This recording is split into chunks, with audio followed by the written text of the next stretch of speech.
بيطبخ ولا براد. براد اللي هو براد بتاع الشاي. كولر اللي هو الكولر. ايوه صح، اللي هو بايس بوكس. لا كولر مش ايس بوكس. تفرق طبعا ليه؟ لان الايس بوكس أيوة. اساسا متلج. تعالى انا الايس بوكس اصلا متلج، لكن البراد بيتلج. اللي هو بيبرد الشيء. براد. لكن الايس بوكس ايوه اصلا فيه ايس. يا عيني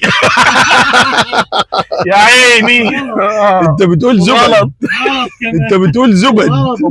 غلط. قال لك الايس براد غلط. البراد غير الايس بوكس. قال لك البراد بيبرد اما الايس بوكس بيعيط. وغلط برضه، كل ده وغلط. يا اكسلانس، براد من برد. البراد يمكن تكييف.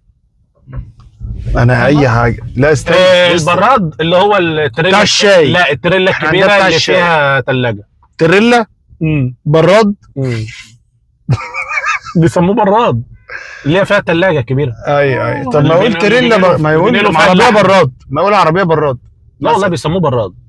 انا اقول اللي هو بتاع الشاي او بتاع القهوه او الشاي بيبرد الشاي يعني، ولا بتحط فيه الشاي بقول لك هات البراد نشرب شاي. صح؟ صح، مش بنقول كده في مصر؟ براد. انا صح؟ ماشي.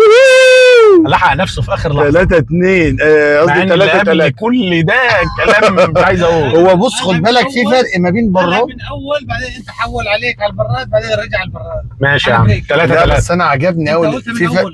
قال لي عجبني قوي في فرق كبير ما بين البراد والايس بوكس. ما انا لازم ده بيبرد وده ايوه ايس بوكس اللي هو بنحط جواه عشان يسخن بقى الحاجه ولا لا يبردها؟ لا ايس بوكس اللي هو بيتحط جواه الحاجه وهو فيه تلج فبيحفظ الحراره، لكن البراد ده زي التكييف بالظبط، فيه فريون بيبرد الميه. حكوره.